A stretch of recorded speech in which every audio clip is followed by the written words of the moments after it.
নমস্কার বন্ধুরা, আজকে আমি আমার নতুন রেসিপিতে দেখাতে যাচ্ছি দেশি মুরগি আর গোলমরিচের গুঁড়ো দিয়ে কষা কষা মাংস। এর মধ্যে সেরকম কিছুই লাগবে না, পেঁয়াজ, আদা রসুন আর একটা তেজপাতা। আপনারা তার মধ্যে লবণ, হলুদ, গোলমরিচ গুঁড়ো আর চিনি। এখানে আছে 1 কেজি আমার দেশি মুরগি। এখন আমি পেঁয়াজটাকে আমার এই মেশিনটাতে একদম ঝিরিঝিরি করে নেব।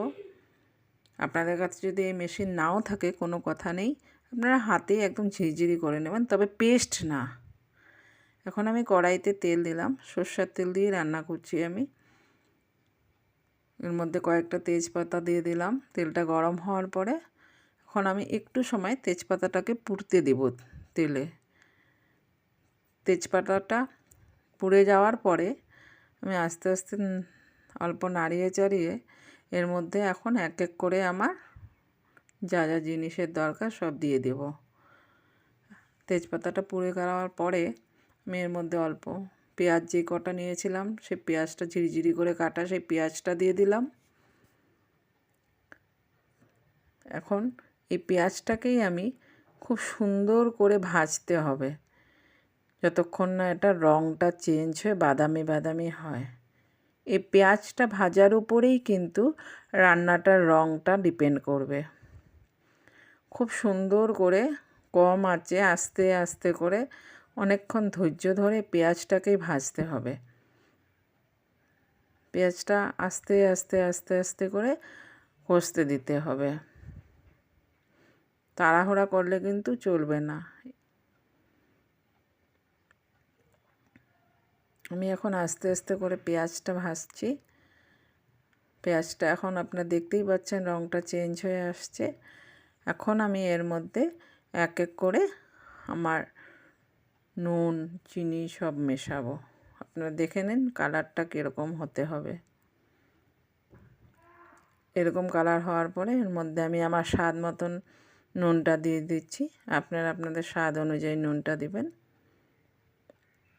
তার মধ্যে দিব সামান্য একটু চিনি, যাতে স্বাদটা ব্যালেন্স হয়। আমি নুন আর চিনি দেওয়ার পরে আবার এটাকে খুব সুন্দর করে নাড়িয়ে চাড়িয়ে একটুক্ষণ আবার কষতে দেব পেঁয়াজটাকে। এখন আমি দিচ্ছি অল্প সামান্য হলুদ। হলুদ একটা খুব বেশি লাগবে না।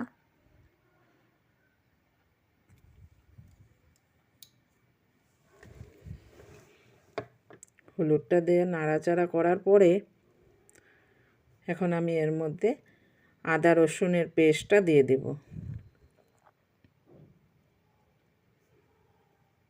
আদা রসুনের পেস্টটা দেওয়ার পরে আমি আরেকটু এটাকে নাড়িয়ে চাড়িয়ে কষতে দিব।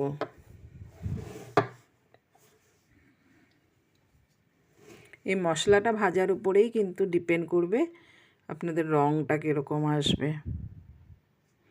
কাজে একটু ধৈর্য ধরে খালি মশলাটাকে সুন্দর করে ভাজলে হবে, তারপরে আর সেরকম কিছু কষ্ট নেই।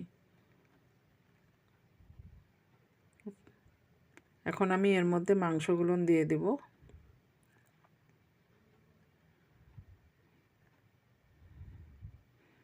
এক এক করে মাংসের টুকরোগুলো আমি আস্তে আস্তে দিব।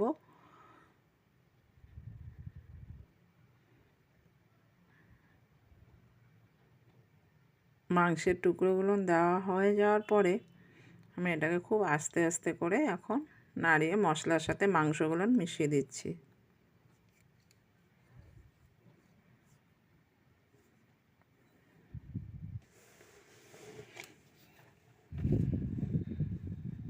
আমি এখানে দেশি মুরগি নিয়ে নিয়েছি, আপনারা চাইলে এখানে ব্রয়লারও ব্যবহার করতে পারেন। দেশি মুরগির স্বাদটা একটু বেশি ভালো হয়।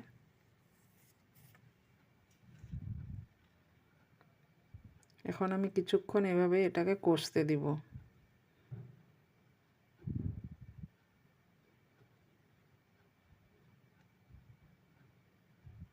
এখন আমি তার উপরে ঢাকনা দিয়ে রাখছি। দেশি মুরগি সিদ্ধ হতে একটু সময় লাগে, এর জন্য আমি ঢাকনা ব্যবহার করছি এখানে। এটাকে এখন ঢাকনা দিয়ে দিয়ে আমি রান্না করব। এরকমভাবে আঁচটা একটু মিডিয়াম ফ্লেমে রাখতে হবে।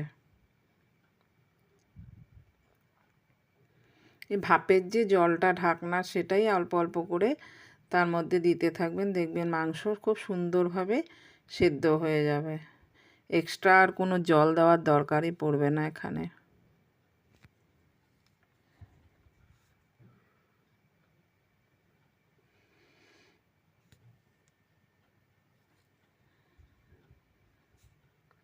এর মধ্যে এখন আপনারা দেখতে পাচ্ছেন আমি 1 চামচ, এরপরে আরও 1 চামচ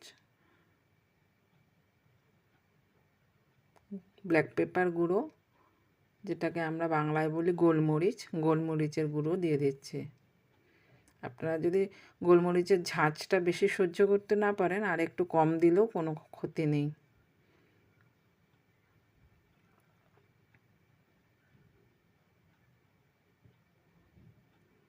এখন খুব সুন্দরভাবে এটাকে নেড়ে চেড়ে কিছুক্ষণ আবার এটাকে কষতে দিতে হবে।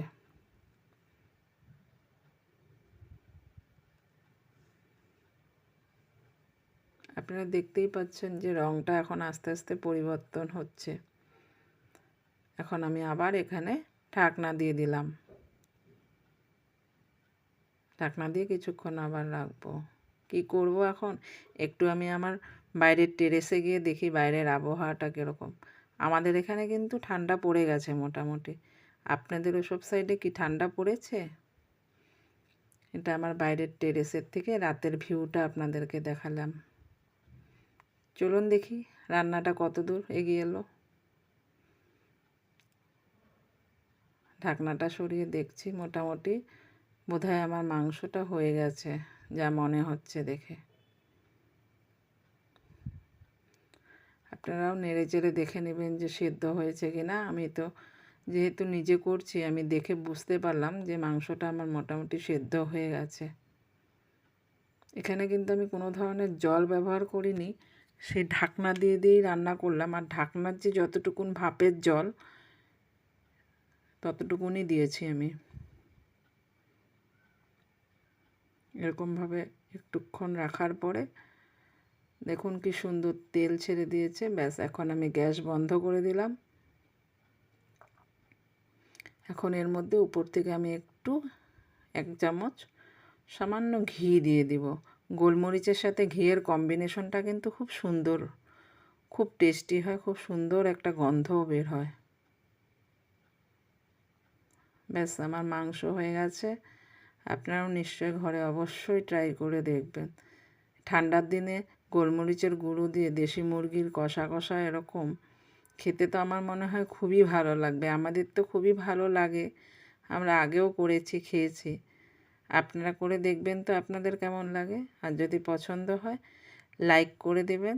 আর যদি চ্যানেলটা সাবস্ক্রাইব করা না থাকে চ্যানেলটা সাবস্ক্রাইব করবেন, এরকম আরও কিছু নতুন ভিডিও পাওয়ার জন্য। আশা করি ভালোই লাগবে আপনাদের সবার। ধন্যবাদ।